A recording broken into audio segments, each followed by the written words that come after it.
आप सबों को जय मसीह की। आइए हम आज की आराधना प्रारंभ करेंगे। और इस ब्लेस्ड फैमिली में मैं आप सभी का स्वागत करती हूँ प्रभु यीशु मसीह के नाम से। और मैं कुछ वचन पढ़ लूंगी, उसके बाद प्रार्थना में जाएंगे। भजन संहिता 103 का 1 से 5 तक पढ़ लूंगी। हे मेरे मन यहोवा को धन्य कह, और जो कुछ मुझ में है वह उसके पवित्र नाम को धन्य कहे। हे मेरे मन यहोवा को धन्य कह, और उसके किसी उपकार को ना भूलना। वही तो तेरे सब अधर्म को क्षमा करता और तेरे सब रोगों को चंगा करता है। वही तो तेरे प्राण को नष्ट होने से बचा लेता है और तेरे सिर पर करुणा और दया का मुकुट बांधता है। वही तो तेरी लालसा को उत्तम पदार्थों से तृप्त करता है, जिससे तेरी जवानी उकाब के समान नई हो जाती है। यह परमेश्वर का वचन है। परमेश्वर पिता का धन्यवाद है। आइए हम प्रार्थना में जाएंगे।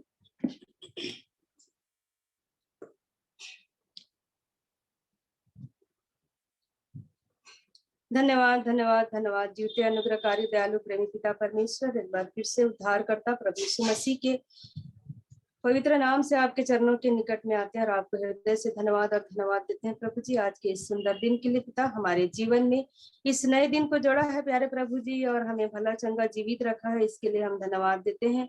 धन्यवाद देते हैं प्यारे प्रभु जी की ये अवसर हमारे जीवन में एक बार फिर से दिया है कि हम इस प्रार्थना संगति में हम बैठ सकते हैं। पिता, जो भी बाइबल की स्टडी हो रही, जो गवाहियों का जो भाग अभी चल रहा है पिता, उसमें हमें सहभागी होने का ये अवसर हमें दिया है, इसके लिए हम धन्यवाद और धन्यवाद देते हैं प्यारे प्रभु जी। धन्यवाद देते हैं प्यारे प्रभु जी कि हम प्रत्येक के जीवन में सचमुच में ये अद्भुत बात है प्यारे पिता कि हमें एक अच्छी बात को इस वचन के माध्यम से जो भी हमें कमी घटी है उन वचनों को सीखने का अवसर हमारे जीवन में तूने दिया है, इसके लिए हम धन्यवाद देते हैं प्यारे प्रभु जी कि सचमुच में प्यारे प्रभु जी की हमारी स्थिति, हमारा जीवन किस प्रकार से होना चाहिए और हम कहाँ पर हैं, इन बातों को प्रभु जी इस वचन के माध्यम से तू हमें बता रहा है, इसके लिए हम धन्यवाद और धन्यवाद देते हैं पिता। हम विशेष प्रार्थना शेखर मामू के लिए करते हैं प्यारे प्रभु जी, उनकी तबीयत जो भी उनके शरीर में तकलीफें हैं, कष्ट है, पीड़ाएं हैं प्यारे प्रभु जी, जो भी बीपी का प्रॉब्लम है या शुगर का भी जो भी बढ़ा हुआ है प्यारे पिता, हम नहीं जानते किस हालत में है प्रभु जी। प्रार्थना करते हैं पिता, उनके सर के बाल से लेके पैर के नाखून तक प्यारे प्रभु जी अपने चंगाई भरे हाथों से तू उन्हें छू और चंगा कर प्यारे प्रभु जी, क्योंकि तू डॉक्टरों को डॉक्टर, वैद्यों का वैद्य तू ही है पिता, डॉक्टरों को बनाने वाला, दवाइयों को बनाने वाला तो तू ही है प्यारे प्रभु जी। और प्रभु जी हम प्रार्थना करते हैं पिता, उनके शरीर में जहाँ कहीं भी कमजोरी है, दुर्बलता है, जो भी बीमारी है पिता, यीशु नासरी के नाम से पिता मैं हर एक बीमारी को खंडित करती हूँ पिता। इसी वक्त प्यारे प्रभु जी उनके शरीर से हर बीमारी, हर तकलीफ, हर दुर्बलता, हर कमजोरी प्रभु जी तेरे नाम से निकलने पाए पिता, उन्हें स्वस्थ और चंगा कर प्रभु जी। वो तेरे दास हैं प्यारे प्रभु जी, उन्हें प्रभु जी जबकि एक बोझ को दिया है पिता और कई मिनिस्ट्री को वो चलाते हैं प्यारे प्रभु जी, कितने लोग हैं प्यारे प्रभु जी उनके उनके वचनों को सुनते हैं प्यारे प्रभु जी, उनको प्रभु जी जल्द से जल्द तू खड़ा कर प्यारे प्रभु जी, और उन्हें प्रभु जी ताकत दे, बल दे, सामर्थ दे प्यारे पिता। हम प्रार्थना करते हैं पिता, जबकि उनके माध्यम से हम कई सारे वचनों को सीखे हैं, समझे हैं, जाने हैं प्यारे पिता। हम नहीं जानते थे प्रभु जी इन सारी बातों को, कितने सारे जो बातें हैं वचन की, भेद की प्रभु जी, उन रहस्यों की बातों को उन्होंने जब बताया है प्यारे पिता, हम प्रार्थना करते हैं पिता कि जल्द से जल्द वो ठीक हो सके। उन्हीं उसी प्रकार उनकी भांजी के लिए भी हम प्रार्थना करते हैं पिता, जो भी हॉस्पिटल में एडमिट है, जो भी उनका ऑपरेशन होना है वो उनका प्यारे प्रभु जी, वो भी प्रभु जी सफलता पूर्वक हो सके। उन डॉक्टर नर्सों को भी हम तेरे हाथ में सौंपते हैं पिता, उनके हाथों को भी तो स्पर्श कर प्रभु जी, ताकि उनका भी ऑपरेशन ठीक से हो सके प्यारे प्रभु जी। हम प्रार्थना करते हैं पिता, और भी जितने दुख में है, तकलीफ में है, बीमारी में है प्यारे प्रभु जी, हर एक की दुख और तकलीफों को, पीड़ाओं को दूर कर प्यारे प्रभु जी। इस ब्लेस्ड फैमिली में भी यदि कोई दुख तकलीफ में है पिता, बीमार में है, तो हर एक के दुख तकलीफों को, बीमारियों को तू दूर कर प्यारे प्रभु जी। प्रार्थना करते हैं प्यारे प्रभु जी, हमारे शरीरों को तू स्वस्थ और चंगा कर प्यारे पिता। हम प्रार्थना करते हैं प्यारे प्रभु जी, और भी जितने प्रभु जी इस ग्रुप में बुजुर्ग हैं, जितने भी जवान हैं, बच्चे हैं, प्रत्येक के जीवनों को तू आशीर्वादित कर, और प्रभु जी इस मौसम के बदलते में सभी को तू संभाल करके रख प्यारे प्रभु जी। हम प्रार्थना करते हैं पिता, जो भी वचन के भाग में भी हम जब जो भी हम सीखते हैं, इस गवाही के भाग में जब जाते हैं प्यारे प्रभु जी, जितनों के भी मनों में तू कार्य किया है पिता, कि आज वो जो अपने गवाही को लेकर आते हैं पिता, हर एक के मनों में तू कार्य कर प्यारे प्रभु जी। जैसे जिसके जीवन में तूने कार्य किया है वचन के माध्यम से, गवाही के माध्यम से प्रभु जी, आज उनका जीवन प्रभु जी, हम उस गवाहियों को सुनकर प्यारे प्रभु जी और भी हम आनंदित हो सकते हैं प्यारे पिता। हम प्रार्थना करते हैं पिता, जितने लोग भी गवाहियां दिए हैं, जिनके भी जीवन में तूने कार्य किया है प्यारे प्रभु जी, हर एक की गवाहियों से आज प्रभु जी हम बहुत आयत के आशीषों को पाया है प्यारे प्रभु जी। बहुत सारी बातों को हमने जाना है, सीखा है। और प्रभु जी हम प्रार्थना करते हैं कि आज के दिन में भी पिता, जिसके भी मन में कार्य किया है, उन्हें प्रभु जी तू उभार प्यारे प्रभु जी, और अपने वचन के माध्यम से प्यारे प्रभु जी, अपने सामर्थ के माध्यम से उनकी अगुवाई कर पिता, कि वो अपने गवाहियों को आज अच्छी से देने वाले हो सके। आगे के समय में जो भी गीतों को गाते हैं, वचन पढ़ते हैं, हर एक बातों के लिए हम तेरा धन्यवाद करते हैं। जितने भी जुड़ चुके हैं प्रत्येक के जीवनों के लिए हम धन्यवाद देते हैं प्यारे प्रभु जी। सारी बातों के लिए हम तेरा धन्यवाद करते हैं। और आगे के समय में प्यारे प्रभु जी हम अपने आप को तेरे हाथ में सौंपते हुए इस प्रार्थना को उद्धारकर्ता मसीह यीशु के नाम से मांग लेते हैं, आमीन।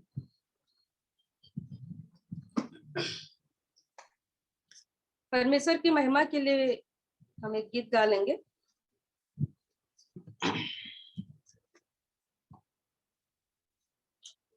तेरी स्तुति प्रशंसा हो, तेरी हर पल महिमा हो, तेरी स्तुति प्रशंसा हो, तेरी हर पल महिमा हो। तू अवर्णनित है, तू सुंदर है, मेरा पहला पहला प्यार है। तू अवर्णित है, तू सुंदर है, मेरा पहला पहला प्यार है। तेरी स्तुति प्रशंसा हो, तेरी हर पल महिमा हो, तेरी स्तुति प्रशंसा हो, तेरी हर पल महिमा हो। मेरी निराशाओं में मेरी आशा बना तू, मेरी खामोशियों को समझा तूने प्रभु। मेरी निराशाओं में मेरी आशा बना तू, मेरी खामोशियों को समझा तूने प्रभु। तू अवर्णित है, तू सुंदर है, मेरा पहला पहला प्यार है। तू अवर्णित है, तू सुंदर है, मेरा पहला पहला प्यार है। तेरी स्तुति प्रशंसा हो, तेरी हर पल महिमा हो, तेरी स्तुति प्रशंसा हो, तेरी हर पल महिमा हो। दिल की गहराइयों में बसता तू ही यीशु, तेरी इच्छाओं को मैं पूरा करता चलूं। दिल की गहराइयों में बसता तू ही यीशु, तेरी इच्छाओं को मैं पूरा करता चलूं। तू अवर्णित है, तू सुंदर है, मेरा पहला पहला प्यार है। तू अवर्णित है, तू सुंदर है, मेरा पहला पहला प्यार है। तेरी स्तुति प्रशंसा हो, तेरी हर पल महिमा हो, तेरी स्तुति प्रशंसा हो, तेरी हर पल महिमा हो। तू अवर्णित है, तू सुंदर है, मेरा पहला पहला प्यार है।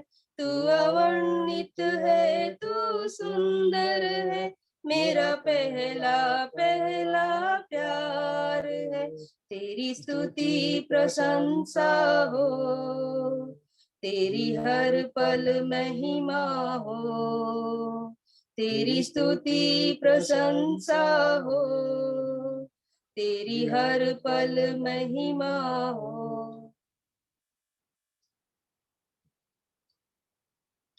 आइए अभी जो वचन हम याद किए हैं उसको बोल लेंगे। सबसे पहले बच्चों को अवसर होगा, यदि कोई बच्चे हैं तो पहले वो अपना याद किया हुआ पद को बोल सकते हैं, उसके बाद फिर बड़ों को अवसर है।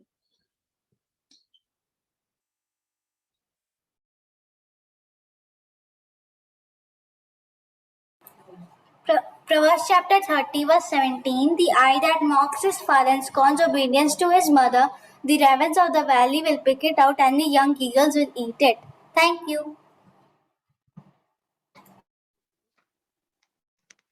जिस आग से कोई अपने पिता पर अनादर की दृष्टि करे और अपमान के साथ अपनी माता की आज्ञा न माने, उस आग को टराई के कौवे खोद खोद कर निकालेंगे और उकाब के बच्चे खा डालेंगे। नीति वचन 30:17। यदि और कोई नहीं है तो मैं बोल लूंगी। मत्ती 11:12 वचन, यूहन्ना बपतिस्मा देने वाले के दिनों से अब तक स्वर्ग के राज्य में बलपूर्वक प्रवेश होता रहा है और बलवान उसे छीन लेते हैं।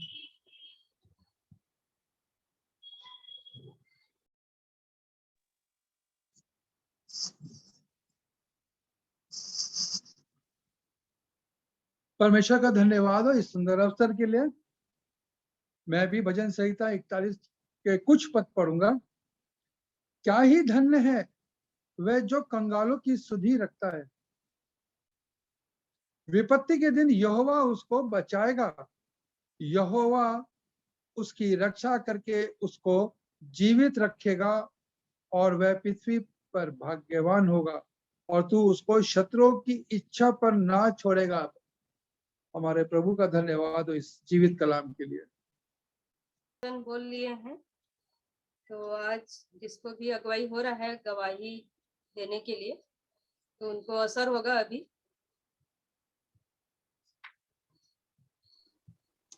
आप सबको सलाम। मैं प्रभु यीशु के नाम में आप सबों को प्रेम नमस्कार कहती हूँ।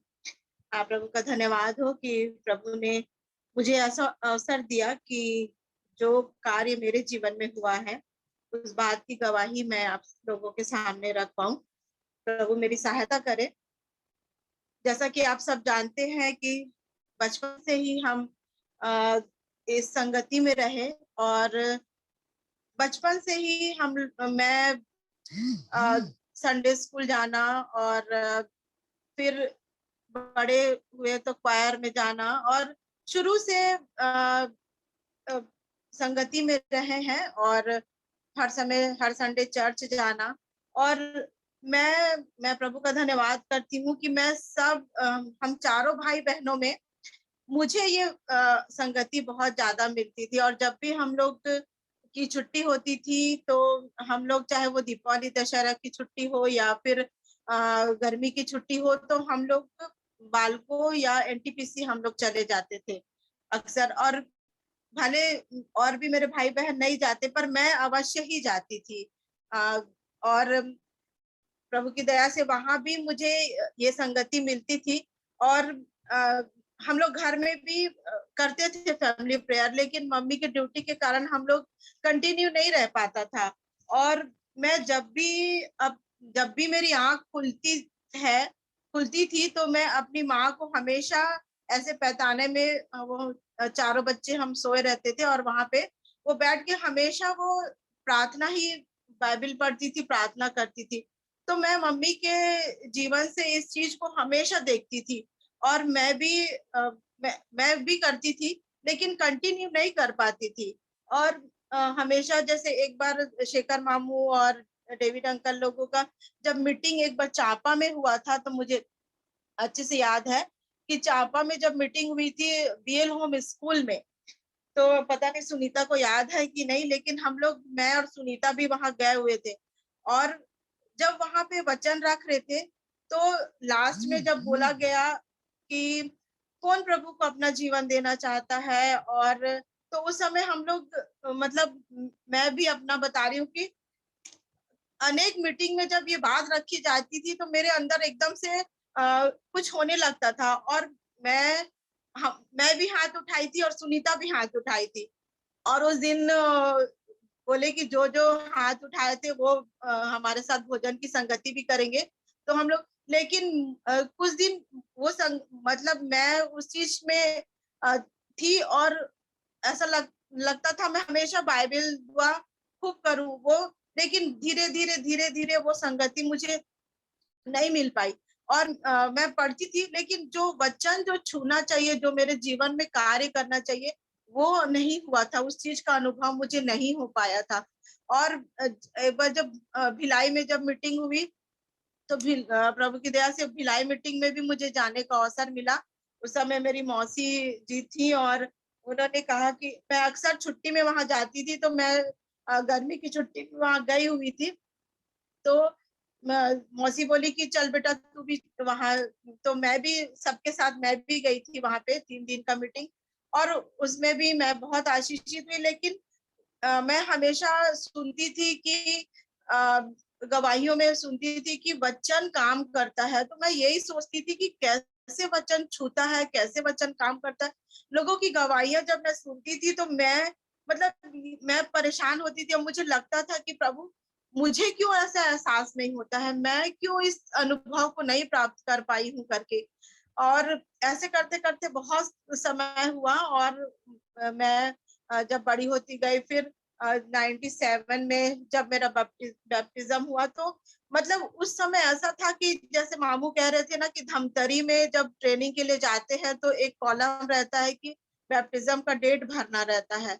तो उस हिसाब से, और उस समय मेरा बैप्टिज्म हुआ, और चूंकि मुझे धमतरी का नर्सिंग का भरना था, और मुझे नहीं लगता कि मुझे नहीं लग रहा है कि मेरा सही तरीके से हुआ था, क्योंकि उस समय सचमुच में मैं उस अनुभव को नहीं पाई थी। और बस इतना मुझे था कि हाँ नहीं, मुझे मेरा बपतिस्मा हो गया है, अब मुझे बिल्कुल वचन में बने रहना है, प्रभु की संगति में रहना है। और लेकिन मैं उस सही तरीके से, कहना चाहिए जो सही तरीके से जैसे वचन जीवन में कार्य करता, वो चीज नहीं, उस चीज का अनुभव मुझे नहीं हो पाया था। और ऐसे ही चलता रहा।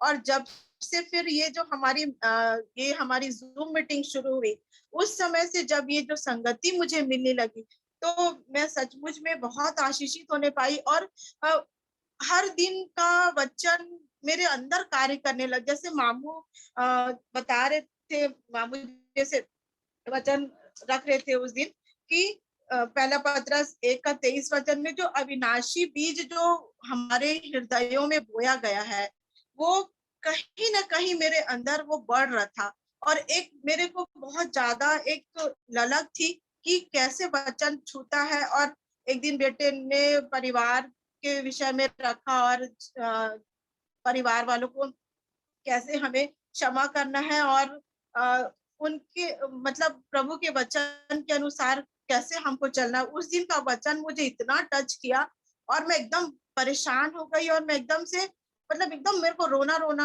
आ रहा था। और फिर मैं तुरंत मेरे से रहा नहीं गया, फिर मैं रुपेश को फोन लगाई, और मैं बोली कि बेटा आज का वचन तो एकदम एकदम से मेरे अंदर खलबली मचा दिया करके। लेकिन फिर भी जैसा सब कोई अपनी गवाही रखते हैं कि इस वचन ने मेरे अंदर काम किया है, वो चीज का अनुभव मुझे बिल्कुल भी नहीं हुआ था। और एक दिन की बात है, ये करीब 6 मई 2020 की बात है। 6 मई 2020 की, जब से हम लोग की ये संगति हुई, मेरा मन और अधिक वचन पढ़ने के लिए, और अधिक मतलब कुछ जानने के लिए, और कुछ जैसे नहीं समझ आता था, मैं अपने मौसा जी से भी फोन लगा के मौसा जी से भी चर्चा करती थी, और मौसा जी को हमेशा बोलती थी आपको कैसे ये सारे वचन याद रहते, मुझे क्यों याद नहीं रहता है करके। मामू ने उस दिन भी जैसे बताया कि आत्मा अंदर है तभी वो सारी बातों को स्मरण दिलाता है। तो जब इस बात को मैं सुनी तो मैं दुखी होने लग गई कि मैं मेरे अंदर आत्मा नहीं है क्या, कि जो मुझे ये सारी चीज याद नहीं रहती। मेरे मौसा हमेशा बोलते थे मौसा जी कि बेटा तुम वचन को पढ़ो, पिता से मांगो, वो तुमको सिखाएगा, वही तुमको सब। बोले तुम्हारे मौसा तुम्हारी कोई हम, ये बात मुझे हमेशा याद रहती कि वो तुम्हारे मौसा तुम्हारे लिए कुछ नहीं करेंगे। और जब मौसा जी लोग, दीदी, जीजा जी यहाँ आते थे तो मैं बहुत ही आनंदित होती थी। और मुझे एक रहता था कि मुझे अब बस ये संगति मिलेगी और सचमुच में मेरी टीम जो रहती है उसको संगति मिलेगी, ऐसा करके।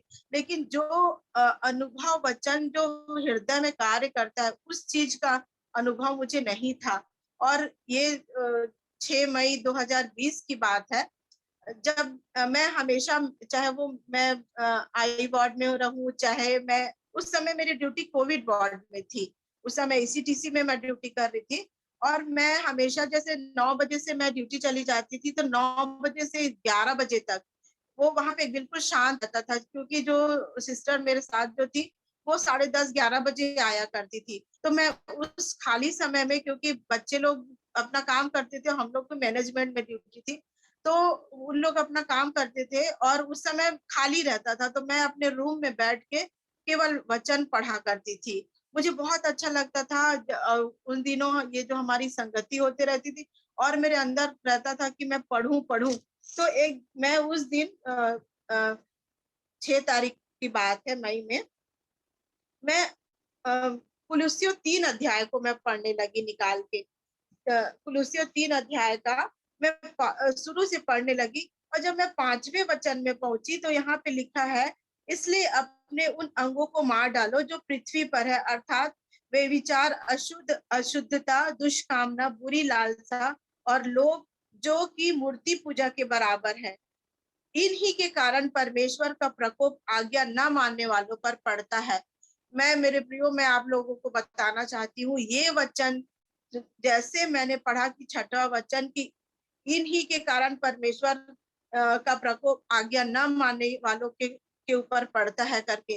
और मैं आप लोग को बताना चाहूंगी, मैं अब तक सोचती थी कि मूर्ति पूजा, मैं सही तरीके से नहीं जानती थी कि मूर्ति पूजा क्या है। यही जो उन लोग नॉन क्रिश्चियन लोग करते हैं, मंदिर जाके पूजा करना, धूप जलाना, जो भी करते वही मूर्ति पूजा है। लेकिन वचन की इस बात को मैं नहीं जानती थी। और उस दिन इस बात पहले भी बाबू ने जो हम लोगों को इस एक एक चीज के बारे में बताया था कि लालसा क्या है और वे विचार क्या है, अशुद्धता, सारी चीजों को बताया था।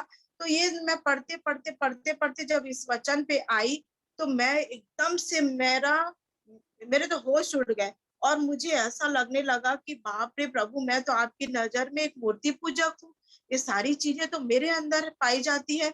अब मैं इतना अपने आप मेरे आंख से आंसू बहने लग गया। और मुझे ऐसे लगा कि एकदम मेरे को बुखार चढ़ गया है, एकदम मेरा शरीर गर्म हो गया। और मैं बिल्कुल, मतलब मैं उस समय का सिचुएशन को आप लोग को बता नहीं पाऊंगी कि कैसा एकदम फील कर रही थी। ऐसा लग रहा था कि मेरा सांस रुक रहा है करके। और मैं इतनी घबराहट अंदर, इतनी घबराहट महसूस कर रही थी। और मुझे बस मेरे आंसू बह रहे थे, बस मेरे आंसू बह रहे थे। और फिर मैंने प्रभु से क्षमा मांगा सारी चीजों के लिए उस समय मैंने प्रभु से क्षमा मांगी। लेकिन मेरे मन में, मैं क्षमा तो मांगी, पर मुझे मतलब पूरी तरह से ये नहीं हो पाया कि, मतलब संतुष्टि नहीं हो पाई कहना चाहिए।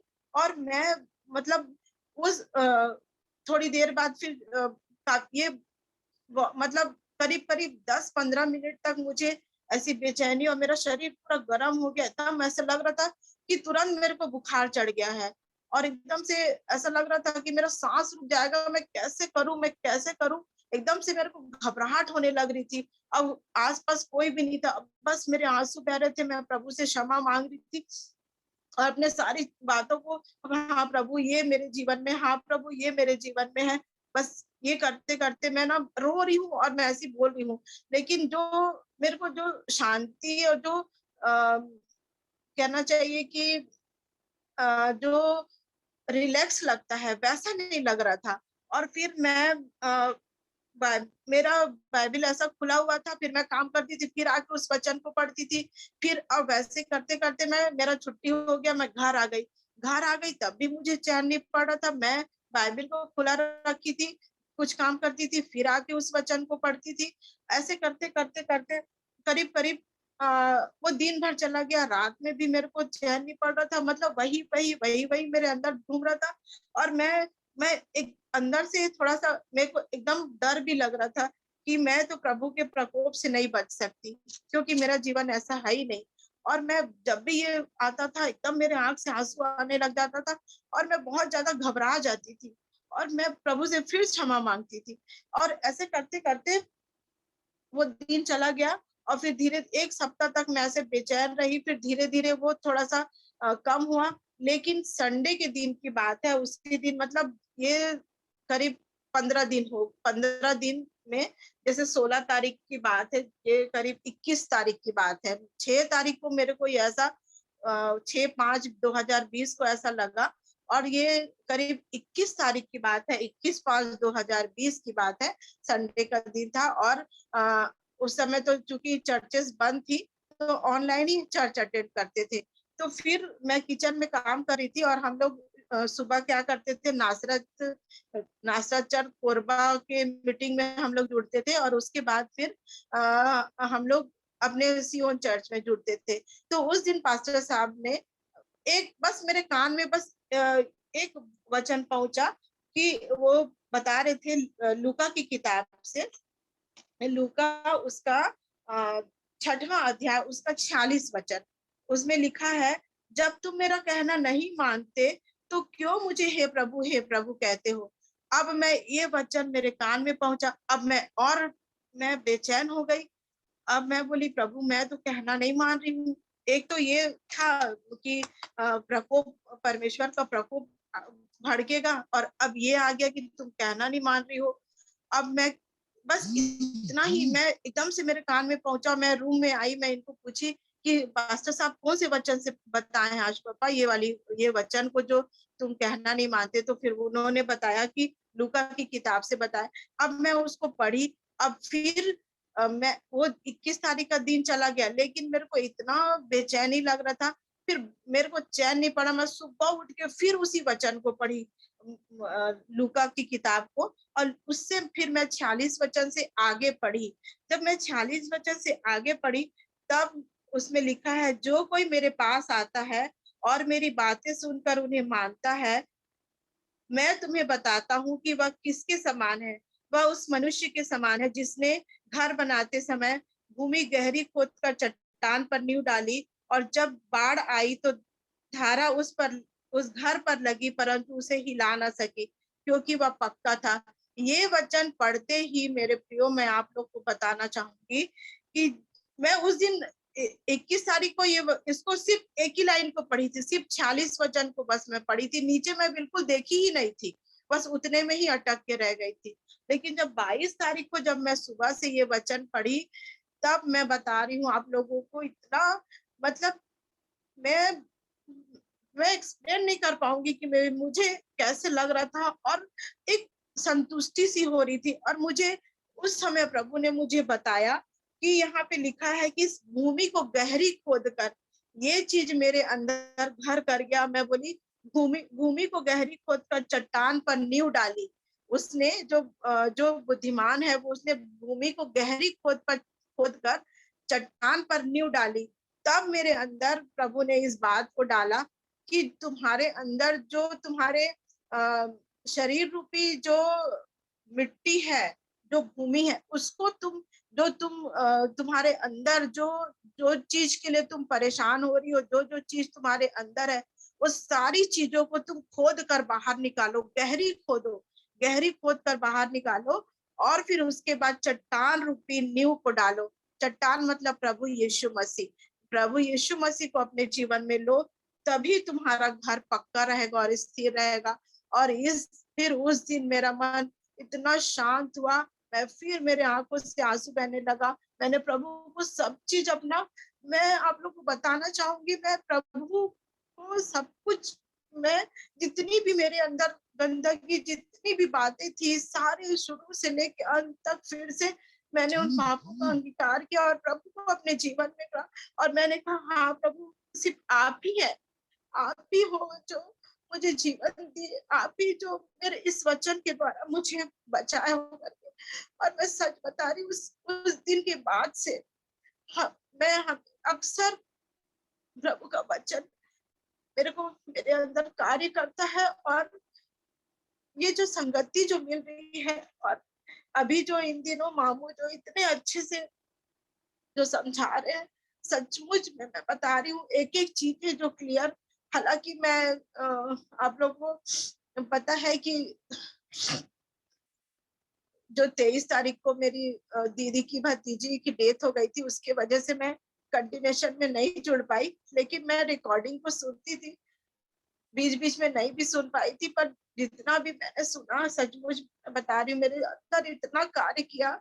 और पिछले समय से जब से हमारा ये जूम मीटिंग स्टार्ट हुआ है, बाबू जो वचन रखते थे हर दिन मुझे लगता था कि ये मेरे लिए है और वो उस अनुसार मैं निर्णय को लेते जाती थी और मैं उस अनुसार प्रभु से सहायता मांगती थी कि प्रभु मुझे इस राह में चलना है, मुझे ये चीज को छोड़ना है, मुझे ये एक एक चीज को। और मामू ने जैसे उस दिन बताया कि अविनाशी बीज, तो सचमुच में आज उस दिन मुझे समझ में आया कि जो अविनाशी बीज जो मेरे अंदर डाला गया था वो उस दिन फलवंत हुआ। और ना मैं सचमुच में बता रही हूँ, मैं बिल्कुल उस दिन से मेरे को अपने जीवन में ऐसा लग रहा था कि नहीं सचमुच में वही एक है जो जिसके ऊपर मैं यदि अपने जीवन की सारी बातों को खोद कर निकालूंगी और यीशु मसीह का यीशु रूपी जो चट्टान है उसको मैं यदि अपने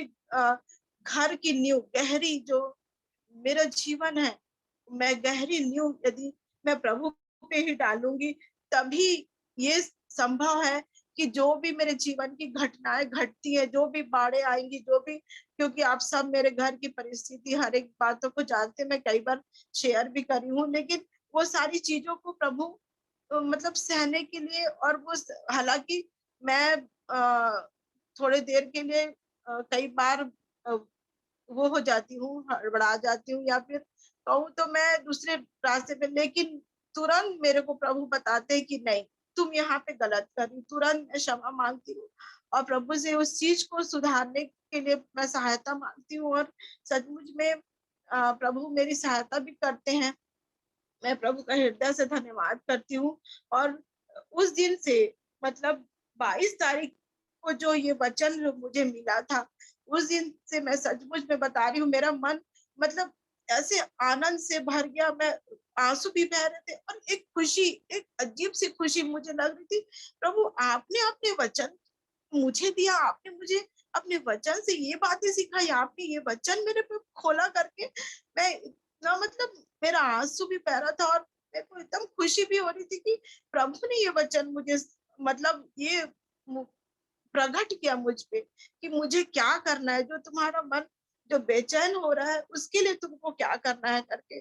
और सचमुच में मैंने अपना जीवन प्रभु को दिया और मैं सहायता मांगती हूँ प्रभु से कि उसकी इच्छा और उसकी मनसा के अनुसार मैं चलने पाऊँ और प्रभु मेरी सहायता भी करते हैं। लेकिन बस मुझे ये है, मैं पहले भी 1 साल पहले की बात है जब ये मेरे साथ हुआ तो मुझे ये लग रहा था कि नहीं, मैं उस समय सचमुच में जैसा जीवन होना चाहिए, जो परिवर्तन, जो पश्चाताप के साथ जो हमको बपतिस्मा लेना है वो मेरा नहीं हुआ था।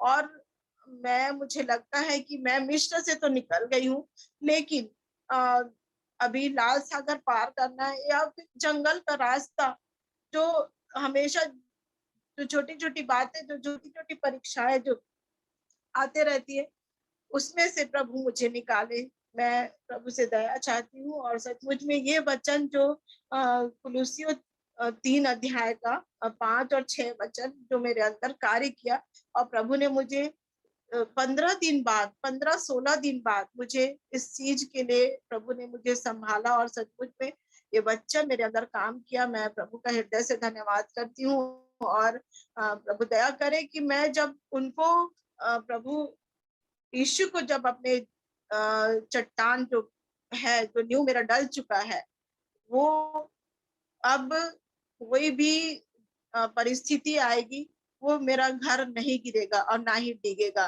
प्रभु सहायता करे। मैं परमेश्वर पिता का हृदय से धन्यवाद करती हूँ कि वो अनुभव उन्होंने मुझे दिया। मेरी बड़ी लालसा रहती थी कि सबकी, मैं बहुत लोगों की गवाही सुनती थी कि मेरे अंदर ऐसा हुआ, ये वचन मेरे अंदर कार्य किया, तो मुझे भी एक लालसा होती थी, मुझे ऐसा क्यों अनुभव नहीं हो रहा है। मैं तो इतना मीटिंग अटेंड करती हूँ, इतना जाती हूँ, लेकिन सचमुच में मैं प्रभु का धन्यवाद करती हूँ कि ना कार्य किया और प्रभु ने उस संतुष्टि को मेरे जीवन में दिया और ये श्योरिटी दी कि प्रभु यीशु मसीह मेरे साथ है। मैं प्रभु का धन्यवाद करती हूँ।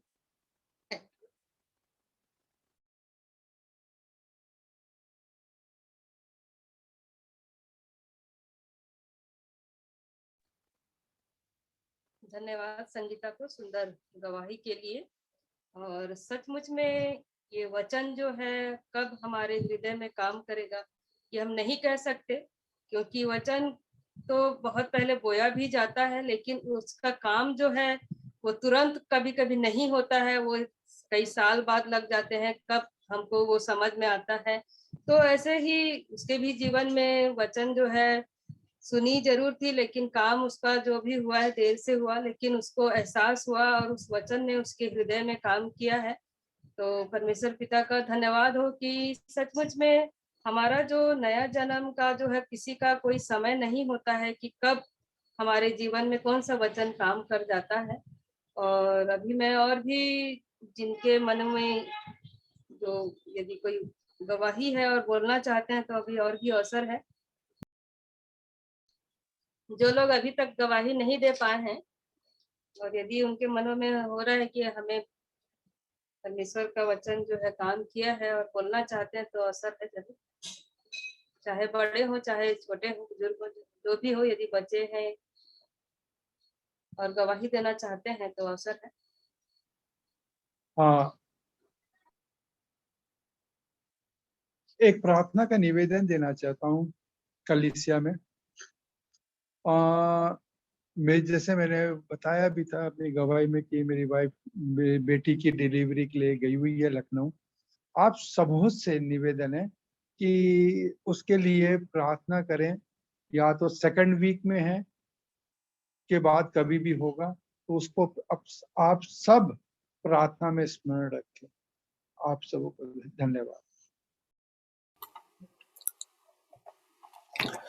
मैं परमेश्वर पिता का प्रभु यीशु मसीह के नाम में मैं धन्यवाद देता हूँ।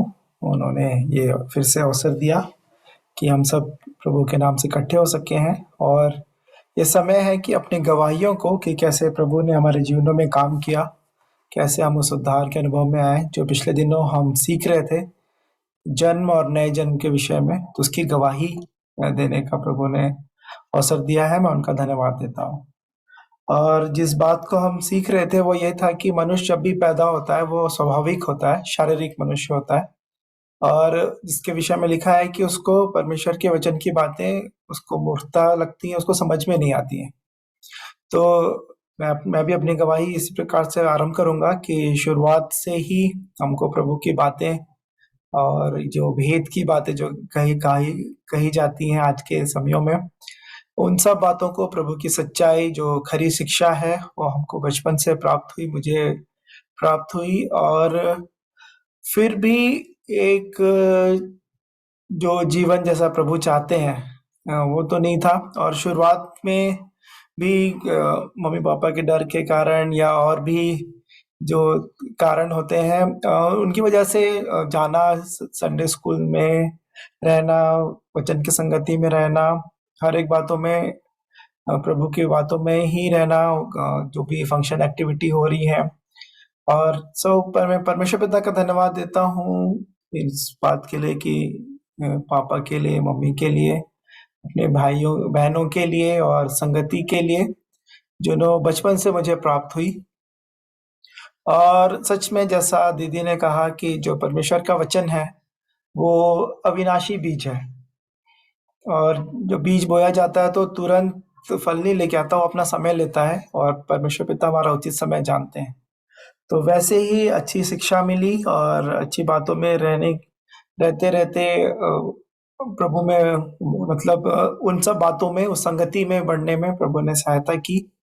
और फिर ऐसा हुआ कि जैसे उम्र बढ़ती गई और फिर सांसारिकता की बातें, शरीर की बातें, है ना, आंखों की अभिलाषा, शरीर की अभिलाषा, जीवन का घमंड भी, और हर एक उन बातों को जो वचन के द्वारा अभी हम जान सकते हैं। मेरा जो रिकॉर्ड है लोगों के सामने बहुत अच्छा रहा है, जैसा मुझे लगता है, जैसे लोग कहते थे। लेकिन प्रभु जो है वो मन को जांचने वाले हैं। और जैसे बोलते हैं ना कुछ लोगों के लिए कि जितने बाहर हैं, वो आइसबर्ग वाला जो कहानी है कि वो समुद्र में पहाड़ है, थोड़ा सा ही बस दिखाई देता है, लेकिन वो टाइटैनिक को डुबाने के लिए काफी था, और नीचे पूरा। तो वैसे ही ज्यादा नहीं जानते लोग मेरे बारे में, मुझे ऐसा लगता है। लेकिन मनुष्य से भी नहीं छुपा सकते, परमेश्वर से तो छुपाना की बात सोच भी नहीं सकते हम। तो वैसे ही मेरा जीवन था। और हालांकि एक चीज मैं यहाँ पे ये भी बोलूंगा कि जब हम बच्चों को जो चीजें बोलते हैं, है ना, कि जैसे मेरे लिए कहा जाता था मैं शांत रहता हूँ, है ना, मैं ज्यादा बात नहीं करता हूँ, तो फिर वैसे ही समवेयर मेरे अंदर में वो बात आ गई और मैं वैसे ही फिर मैं बन गया। तो मैं ये बात माता पिता के लिए जो बड़े हैं और जो भी हैं उनके लिए भी मैं कहना चाहता हूँ कि हम लोग कई बार बच्चों के लिए पहले से अपने आप से हम कन्फेशंस करते हैं, है ना, उनके लिए हम बोल देते हैं कि है ना, स्टेटमेंट दे देते हैं ये ऐसे ही है। तो उस प्रकार से मेरा जो परसेप्शन जो था लोगों के सामने वो काफी अच्छा रहा कि लोग अच्छी बातें बोलते थे, जैसा मुझे लगता है, जितना मुझे मेरे सामने तो खैर। तो वैसे ही तो फिर लेकिन जैसे जैसे मैं बड़ा हुआ और एक फिर समय आया कि फिर मैं दिल्ली में आया या घर से अलग होके फिर रहने लगा, तो फिर वहाँ पे जो टेम्पटेशंस हैं, है ना, फिर अब फ्रीडम है ना, फिर हर एक चीजों में। तो मैं यहाँ पे यही कहना चाहूंगा कुछ बातों में, और ज्यादातर बातों में कहूंगा कि प्रभु ने जय प्रदान किया उस समय भी, क्योंकि वचन हम जानते थे, मैं जानता था वचन की बातें, मुझे पता थी कि क्या करना है, क्या नहीं करना है, क्या सही है, क्या गलत है। लेकिन फिर कुछ बातों में मैं गिर भी गया, और ज्यादा इससे भी ज्यादा जो बात जो खतरनाक है वो ये है कि नहीं करना, है ना, उस चीज को, जैसे पाप और अपराध होता है कि एक तो उसको कर लेना और दूसरा होता है सोचना विचारों में। तो विचारों के विषय में तो मैं बहुत बड़ा फेलियर था और अभी भी उनसे मैं लड़ता हूँ। तो किया तो नहीं खैर, लेकिन विचार नहीं मालूम कहाँ कहाँ पहुंच जाते थे। और इन सब बातों में जब मैं बड़ा होता रहा, और फिर लेकिन एक बात तो थी, प्रभु की दया अनुग्रह जो जीवन में बनी रही, कि संगति ढूंढना, प्रभु के एटलीस्ट संडे सर्विस में जाना, चाहे कहीं भी हूँ। मैं दिल्ली में जब आया तो मुझे नहीं पता था कहाँ जाना है, मैं ढूंढता था जहाँ पे शिक्षा है। सबसे पहले घर के पास जो चर्च है वहां पे गए, जहाँ पे संगति होती थी, फिर वहां से और दूर ऐसे करके बहुत जगहों को मैं ढूंढता था जहाँ भी संगति होती थी। और लेकिन कहीं ना कहीं ये स्वयं की धार्मिकता भी थी, है ना, कि संडे चले गए सुबह 2 घंटे, फिर दिल्ली में चले गए तो फिर वापस भी आना लंबा समय है, फिर वहां से और कहीं चले गए, फिर खाना पीना घूमना फिरना। या तो मैं यही इस बात को मैंने अपने जीवन में जो उस समय वो पाया कि वचन की शिक्षा तो जा रही थी, तो फिर कहीं ना कहीं वो जो कार्नल मैन वाली स्थिति आ गई, जो कि रोमियो 7 में जिसका वर्णन है कि इच्छा तो मुझ में है लेकिन भले काम मुझसे बन नहीं पड़ते, है ना, जो मैं चाहता हूँ वो नहीं करता और जो नहीं चाहता मैं वही क्या करता हूँ। तो ऐसी मेरी स्थिति होने लगी, और कहीं ना कहीं फिर करने के बाद बहुत मन उदास होता था। और फिर तो एक प्रकार से शिक्षा भी आ रही थी, क्योंकि जो वचन है वो आ रहा था, और प्रभु का वचन है वो कार्यकारी होता है, और वो बिना अपना फल लिए वापस नहीं जाता, जैसे यशायाह 55 के 11 में लिखा, 10 और 11 में, कि जिस काम के लिए भेजा जाता है उसे वो पूरा करता है। तो बचपन से जो शिक्षा जो प्राप्त होती थी, कैसे ठीक समय पे वो वचन भी याद आ जाता था जब कुछ करने जा रहे हैं, तो तो ऐसी ऐसी परिस्थितियां जीवन में आती गई और वो जो युद्ध जो था वो चलता रहता था कि इच्छा तो मुझ में है लेकिन भले काम मुझसे बन नहीं पड़ रहे हैं, जिस काम की इच्छा मैं नहीं करता हूँ, जिससे मुझे घृणा आती है, मैं उन्हीं कामों को मैं करता हूँ या मुझसे हो जाते हैं। तो ऐसी जब बात थी तो फिर एक दिन कलीसिया में या मैं कहूँ कि बहुत सारे वचन थे जो कि मुझे कई बार जो बोलते हैं ना घुरघुरी या जिससे भय उत्पन्न होता था या फिर प्रभु के लिए कि जीना, ये जो जीवन में जी रहा हूँ वो सही नहीं है ना, थोड़ी देर अच्छा रहना, सबके सामने अच्छा बने रहना और अपनी इच्छा कोशिश से ताकत से भी भले काम करना, ये जीवन काफी नहीं है। तो जो वचन जिनसे मुझे प्रभु ने मुझे सोचने पे मजबूर किया, वो प्रकाशित वाक्य उसका 20 और उसका 15 वचन मैं पढ़ूंगा।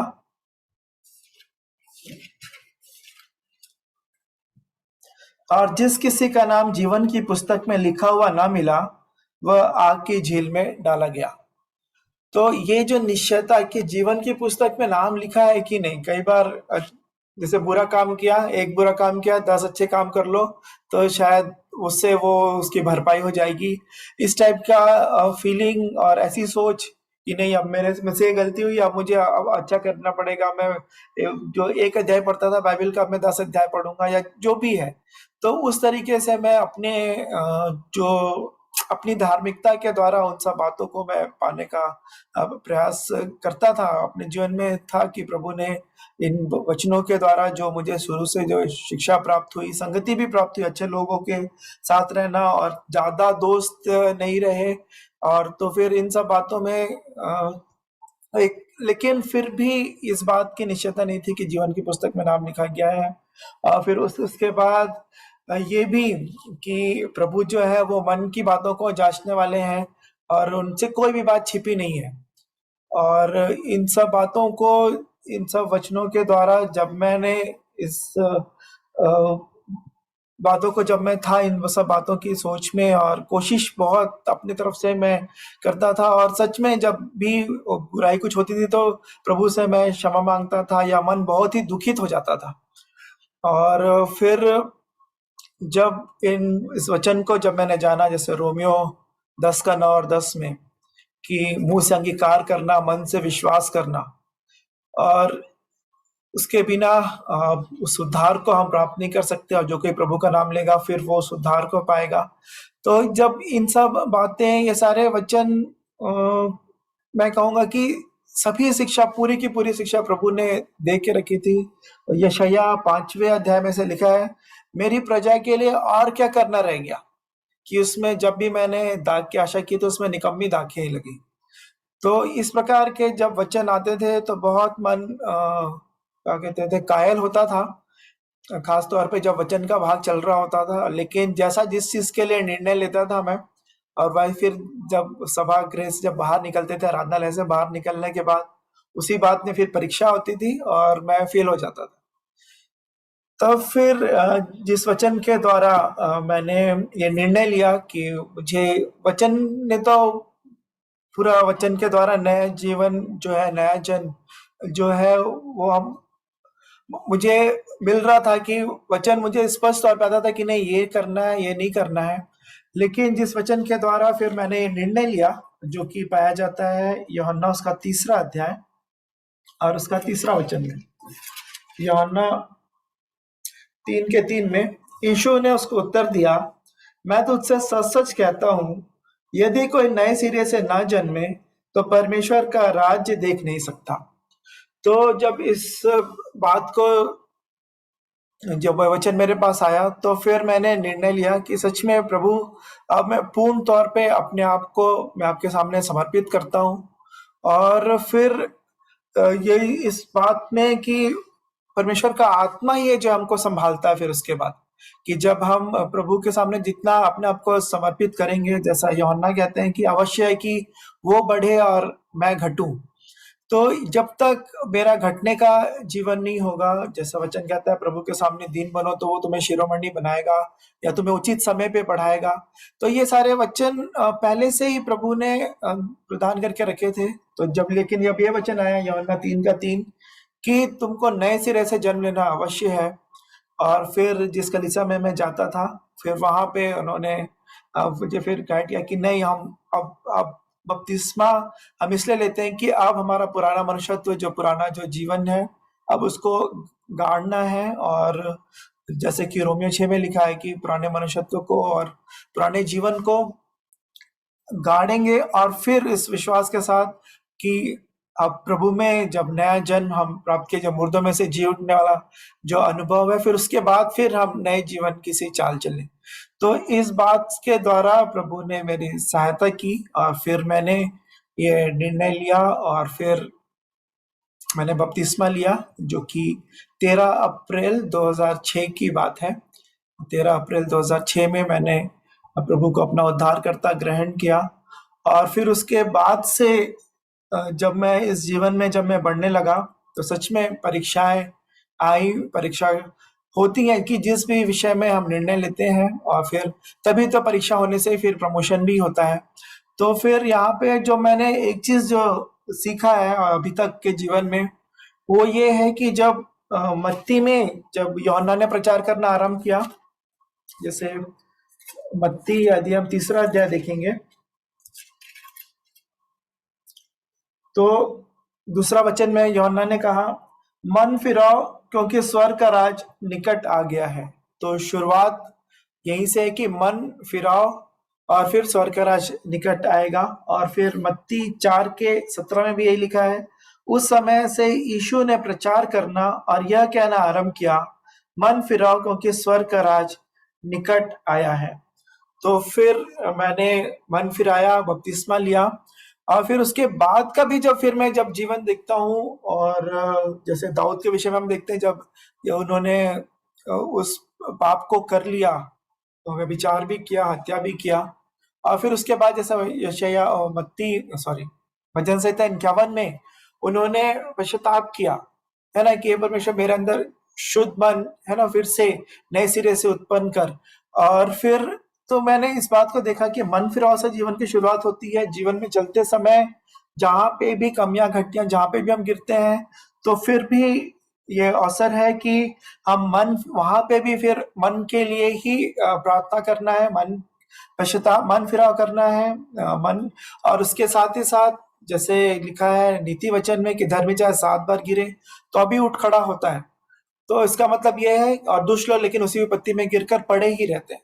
तो गिरते हैं, चाहे दुष्ट हो चाहे धर्मी हो, भी गिरते हैं, लेकिन जो मन फिराते हैं कि फिर से प्रभु के पास पूरा सरेंडर समर्पण करके जब हम प्रभु के पास आते हैं, तो फिर हमारे पास वो धन्य आशा है कि प्रभु हमको उठाते हैं। क्योंकि उन्होंने कहा है कि पहला यूहन्ना 1 में लिखा है कि यदि हम अपने पाप अपराधों का पापों का मान ले, तो हमें क्षमा करने में वो विश्वास योग्य और धर्मी है, और वो हमको क्षमा करते हैं। और साथ ही साथ इसी के साथ जो मैं अंत में भी देखता हूँ, जो कि अंतिम जो कलीसिया थी, लौदीकिया की कलीसिया के लिए भी जो प्रभु यीशु मसीह ने जो बात कही, प्रकाशित वाक्य उसके 3रे अध्याय में है, और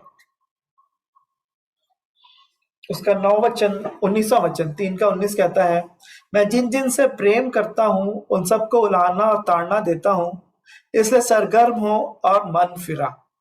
तो यहाँ पे एक कलीसिया में रहने के बावजूद भी, और अंत के दिनों में अंतिम कलीसिया है ये जिसके विषय में बात की जा रही है, तो मैंने यही सीखा कि हमारा जो जीवन है अभी, जो हम मसीह में जो हम चल रहे हैं, कि लाल समुद्र अभी मिस्र में ही है, कि लाल समुद्र पार किया है, या जंगल के मार्ग में है, या यर्दन पार किया है, कनान में हम पहुंचे हैं, जहां कहीं भी है, ये एक निर्णय वाला समय होता है कि कई बार हम फेलियर होते हैं और कई बार हम जयवंत होते हैं। और जब भी यदि जीवन में फेलियर आता है, और मैं तो कहता हूँ कि हमेशा, जैसे पौलुस की भी जो गवाही थी कि कुश्ती वो अंत के समय तक लड़ रहे थे, हालांकि उन्होंने अंत में कहा कि मैंने अच्छी कुश्ती लड़ ली है, मैंने अपने विश्वास की रखवाली की है। तो जो बेसिक बात या जो मैंने अपने जीवन के लिए इस आत्मिक जीवन में जो मैंने सीखा है कि जब भी हम जिस भी परिस्थिति में हो कि जितना हम मन फिराएंगे और जैसे नहम्याह 9 में लिखा है जितनी बार वो दुहाई देते थे, दुहाई मतलब प्रार्थना से बढ़कर कि मन फिराए, जितने ज्यादा हमारा दुहाई की गहराई होगी उतना ज्यादा प्रभु में हम ऊंचा उठेंगे। क्योंकि एक जो बात जो मुझे चेतावनी देती है वो ये है 1 कुरिन्थियों उसका 10वां अध्याय, 1 कुरिन्थियों उसका 10वां अध्याय मैं पढ़ूंगा, 10वां अध्याय का 12 वचन। इसलिए जो समझता है मैं स्थिर हूं वह चौकस रहे कि कहीं गिर ना पड़े।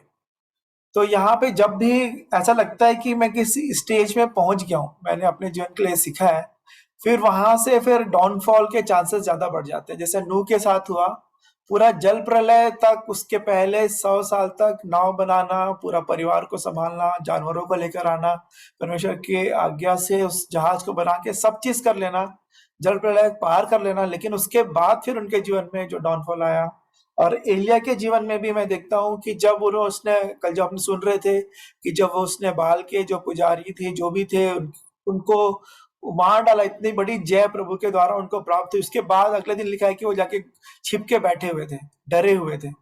तो मैंने अपने जीवन के लिए जो सीखा है ये आत्मिक जीवन में कि जब भी कुछ भी बात हो, खासतौर पे फेलियर की बात कर रहे हैं, जब प्रभु में बढ़ रहे हैं तो प्रभु का धन्यवाद देते हुए उनकी बड़ाई प्रशंसा करना, क्योंकि हर एक बातों में प्रभु को ही महिमा मिलनी चाहिए। उन्हीं की महिमा भी है क्योंकि हम अपने आप से कुछ भी नहीं कर सकते।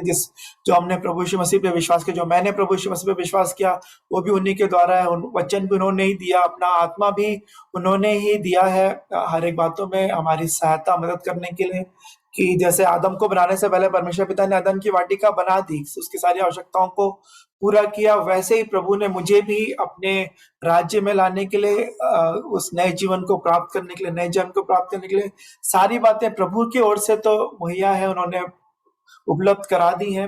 लेकिन कभी भी इसी कारण हर एक बातों में प्रभु को ही धन्यवाद और महिमा और आदर स्तुति बड़ाई प्रशंसा कि मेरा कुछ भी ना रहे। और जब भी मेरा कुछ भी आता है, मैंने अपने जीवन को यह सीखा अभी कि फिर वहां पे गड़बड़ी की बात है। जैसे लूसीफर के मन में भी आया कि मैं तो अब इतने ऊंचे पर आ गया हूँ, परमेश्वर के बाद है ना वही थे। लेकिन तो मैंने इन सब बातों में अभी यही सीखा।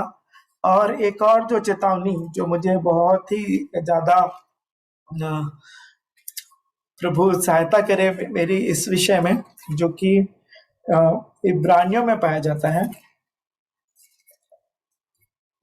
चलिए पढ़ लूंगा। इब्रानी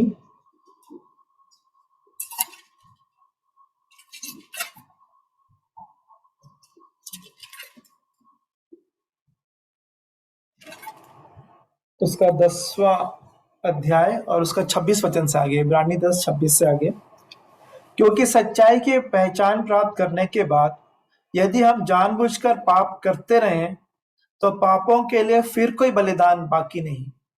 हाँ, दंड का एक भयानक बाढ़ जो होना और आग का ज्वलन बाकी है जो विरोधियों को भस्म कर देगा।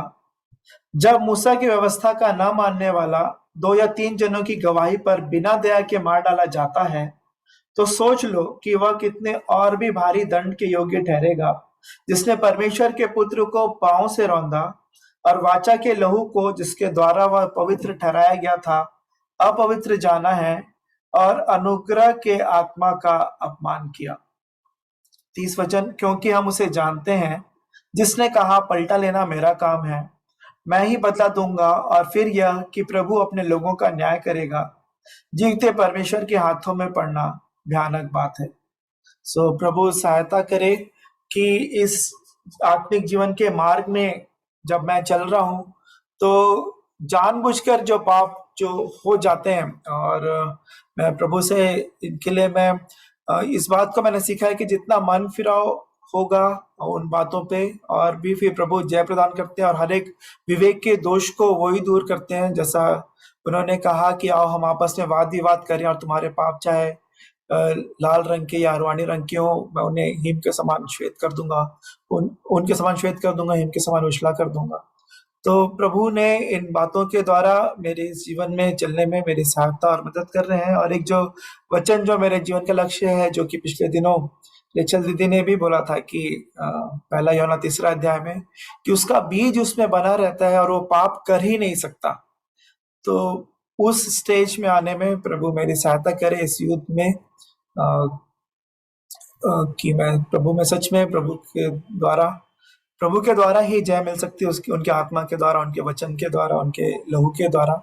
सो प्रभु ने अब तक संभाला है, और इस आत्मिक जीवन में प्रभु उस जय को भी, उस स्टेज को भी, कि सच में एक भी पाप न हो, तो प्रभु मेरी सहायता करे। तो अभी तक प्रभु ने इन बातों के द्वारा, इन वचनों के द्वारा, हर एक परिस्थितियों के द्वारा प्रभु सिखाते हैं, इसलिए मैं परमेश्वर पिता का धन्यवाद देता हूँ। और एक और ये भी गवाही में रखना चाहूंगा कि पहले जो वचन जो बिल्कुल समझ में नहीं आता था, फिर अब कुछ कुछ समझ में आने लगा अब स्वयं के जीवन के लिए, और प्रभु की दया से कुछ कुछ जिम्मेदारियां भी मुझे वो देते हैं प्रभु के कलीसिया में, या जो संगति होती है तो प्रचार करने का भी अवसर देते हैं। तो जो ये स्टेज जो हमने देख रहे थे कि पहले तो वचन समझ में नहीं आता, फिर समझ में आता है, और जब समझ में आता है फिर दूसरों के लिए भी फिर वो आशीष का कारण होता है, दूसरों के भी उद्धार का कारण होता है। तो प्रभु मेरी सहायता करे कि सच में कि इन बातों को ठीक ठीक समझने में और लोगों को ठीक ठीक सिखाने में, कि प्रभु की बातों को उन तक भी मैं पहुंचाने पाऊं। प्रभु मेरी सहायता मदद करें। प्रभु सहायता मदद कर रहे हैं, मेरा विश्वास है, और भी जैसे बड़े हियाव के साथ और प्रभु यीशु मसीह प्रचार करते थे, और जितने उनके दास भक्त संजन भी करते हैं। प्रभु मेरी सहायता करे कि जो जो जिम्मेदारियां, जो लक्ष्य, जो मकसद उनका मेरे लिए, जो उनकी बुलाहट है, जिसके लिए प्रभु ने मुझे बुलाया है, इसके लिए चुना है, उसके लिए मैं विश्वास योग्य पाए जाऊं। तो मैं परमेश्वर पिता का धन्यवाद देता हूँ, अब तक संभाला है, उनका नाम एबेनेज़र है, वो आगे भी संभालेंगे। और प्रार्थनाएं व्यक्तिगत जो मेरी खुद की है और आप सबों की भी, प्रार्थनाओं के द्वारा ही हम एक दूसरे को संभालते हैं। तो मेरे लिए भी मुझे प्रार्थना में स्मरण रखेंगे, कि सब आत्मिक जीवन में हम सब बढ़ते जाए, मैं बढ़ते जाऊं, प्रभु सहायता करें। तो प्रभु ने अब तक सहायता की है, इसलिए मैं उनका धन्यवाद देता हूँ। समय के लिए धन्यवाद।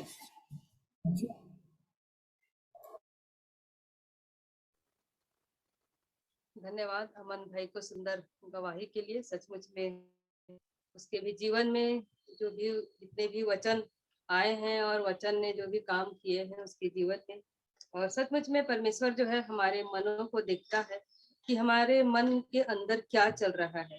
जैसे शेखर मामू भी बता रहे थे कि वो ये देखता है कि हम दीन और नम्र हैं कि नहीं, और दूसरी बात ये है कि हमारे मन में क्या बातें हैं। इन बातों को जैसे अमन ने बोला कि सचमुच में जैसे हम दिखते हैं और सच में हम वैसा हैं कि नहीं, तो हमको अपने आप को जांचने का सच में ये अवसर हमारे जीवन में अभी मिला है।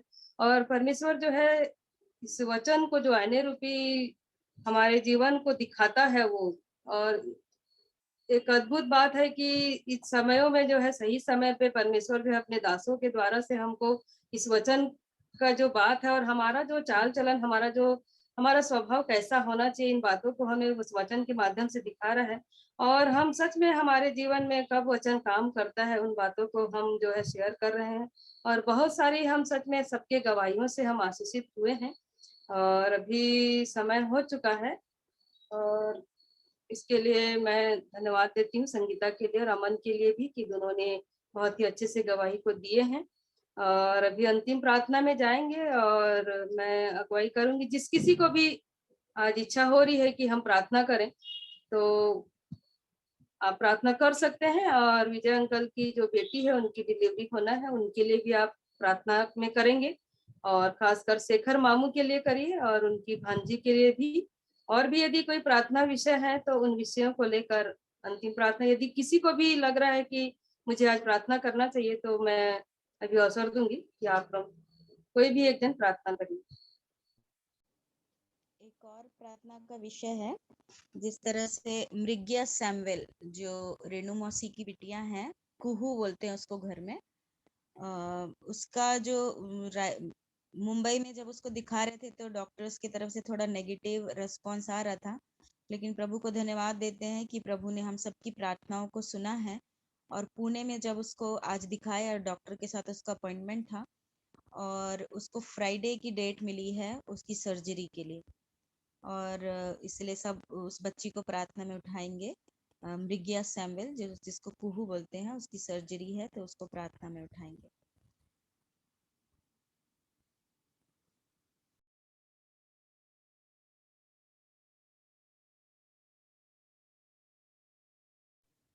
तो आइए हम प्रार्थना में जाएंगे। हमारे जीवते अनुग्रहकारी सर्वशक्तिमान प्रेमी परमेश्वर पिता जी, आप जो दयालु हैं, सामर्थी हैं, अनुग्रहकारी हैं, विलंब से कोप करने वाले और अत्यंत करुणामय परमेश्वर हैं।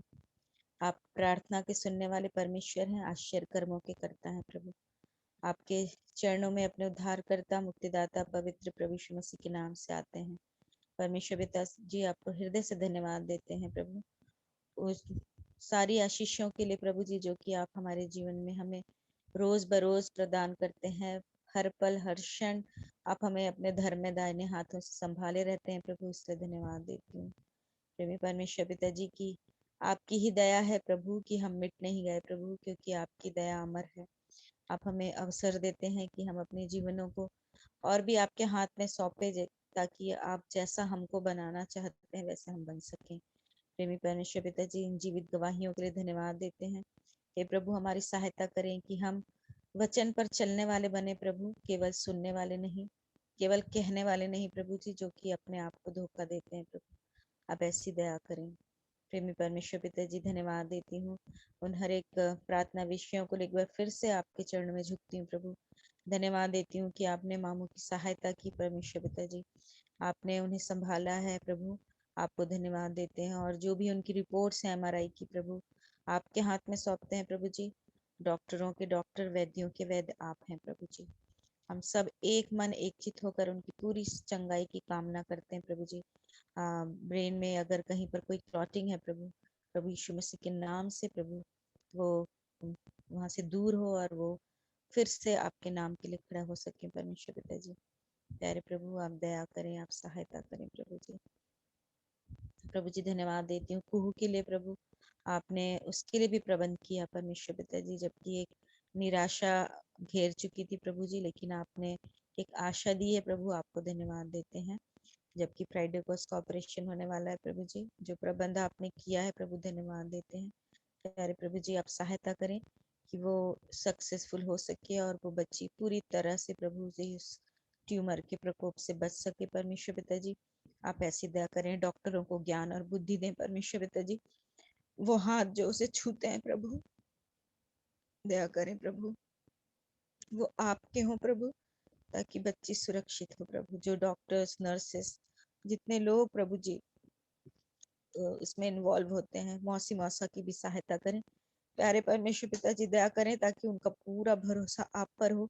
और प्रभु जी, ये उनके लिए भी एक टर्निंग पॉइंट हो प्रभु जी, कि वो आपसे लिपटे रह सकें परमेश्वर पिताजी। दया कीजिए पूरे परिवार के लिए परमेश्वर पिताजी, आप दया करें, सहायता करें परमेश्वर पिताजी। हम अपनी बहन को आपके हाथ में सौंपते हैं प्रभु जी। आने वाले दिनों में जिसकी डिलीवरी है प्रभु जी, आंटी जी जबकि उनके पास गई हुई हैं प्रभु, हर एक बातों को आपके हाथ में सौंपते हैं परमेश्वर पिताजी। आप सहायता करें प्रभु जी। डॉक्टर्स, नर्सेस, हर एक को आपके हाथ में सौंपते हैं परमेश्वर पिताजी। और आपसे विनती करते हैं परमेश्वर पिताजी, जिस तरह से आपने बहन को प्रभु जी गर्भ में दिया है, वैसे ही एक स्वस्थ बालक या बालिका आप जो भी देना चाहते हैं उनकी गोद में आ सके प्रभु। दोनों को आपके हाथ में सौंपते हैं, आंटी को आपके हाथ में सौंपते हैं, और जितने लोग उनकी सेवा करते हैं प्रभु, सबको आपके हाथ में सौंपते हैं परमेश्वर पिताजी। हम सब मिलकर आपको धन्यवाद देने वाले हो सके प्रभु जी।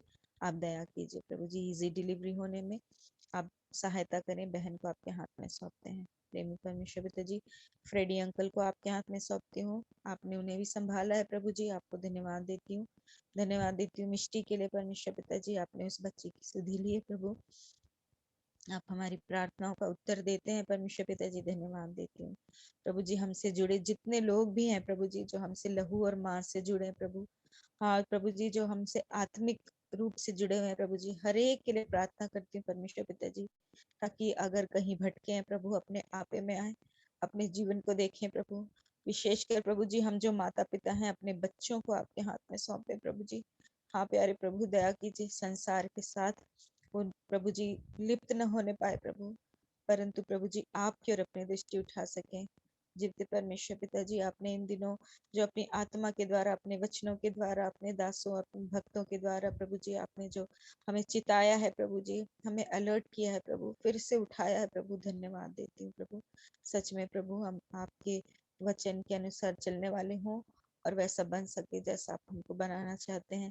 प्यारे परमेश्वर पिता जी, आपकी खुशबू, आपकी ज्योति हमारे जीवन से निकलने पाए, ताकि हमारे आसपास जो लोग रहते हैं प्रभु, वो लोग भी आपको जान सके प्रभु जी। आप ऐसी दया करें, आप जीवते और सच्चे परमेश्वर को जान सकें, आप प्रेमी परमेश्वर को जान सकें, आप जो शांति के दाता हैं प्रभु आपको जान सकें, उद्धार करता प्रभु यीशु मसीह को जान सकें। परमेश्वर पिता जी आप ऐसी दया करें।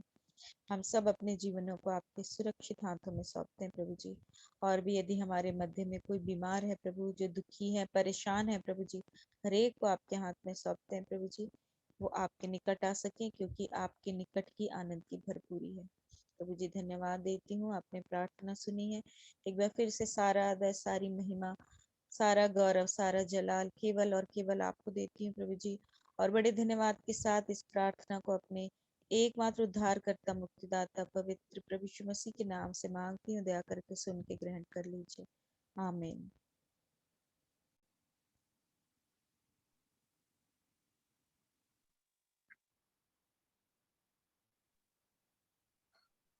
धन्यवाद कविता सिस्टर को सुंदर बोझ से भरी प्रार्थना करने के लिए। और अभी मैं अमन को अवसर देती हूँ, यदि कोई सूचना है तो वो बता सकते हैं। थैंक यू दीदी। तो एक सवाल यही था कि क्या हम टाइम यही रखें 8:45?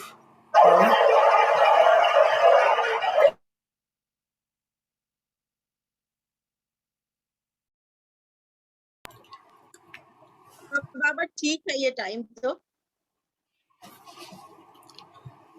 ठीक है, हाँ, ताकि कोई भी छूटने ना पाए और एक कंडीशन में रहे। तो यही टाइम कंटिन्यू करेंगे हम हमारे सभाओं के लिए भी, क्योंकि फिर मेरा जो बाइबल स्टडी भी जो होती है चर्च में, तो 8:30 तक ख़त्म हो जाती है वो। तो मेरे लिए भी फिर वेडनेसडे, थर्सडे, फ्राइडे भी मेरे लिए पॉसिबल होगा कि मैं मेरी सभा को मैं रह सकता हूँ। हाँ, घर का काम भी हो जाता है तो टेंशन फ्री होके हम बैठ सकते हैं मीटिंग। जी जी, थैंक यू दी। अमन भाई, जी अंकल जी। ब्रदर की तबीयत कैसी है अभी? अभी भी एडमिटेड है अंकल वो। अच्छा। जी जी। वो मैसेज मैंने पढ़ा था कि कोई वो फोन नहीं अटेंड करेंगे, परिवार वाले करेंगे, अटेंड करेंगे। जी हाँ जी हाँ। वो बात करने की इच्छा थी पर कर नहीं पा रहा। ठीक है, कोई बात नहीं। अभी अपडेट देते रहिए उनका। अपडेट अगर मिल जाए आपको तो देते रहिए कलीसिया में। जी हाँ अंकल, जरूर। तो जैसे ही कांटेक्ट होगा मैं आपको बताऊंगा। जी जी, नंबर तो दिया हुआ है, परंतु जब वो लिख के आ गया है तो फिर हम अच्छा भी नहीं लगता है कि उनको डिस्टर्ब करना। हाँ, अभी तो खैर शायद अभी फोन नहीं यूज कर रहे हैं वो। ठीक है। जी अंकल जी। सब भाई बहनों को shalom. God bless. Shalom shalom. Hello, good night. Shalom. Good night. Good night. तो हम मीटिंग एंड कर रहे हैं।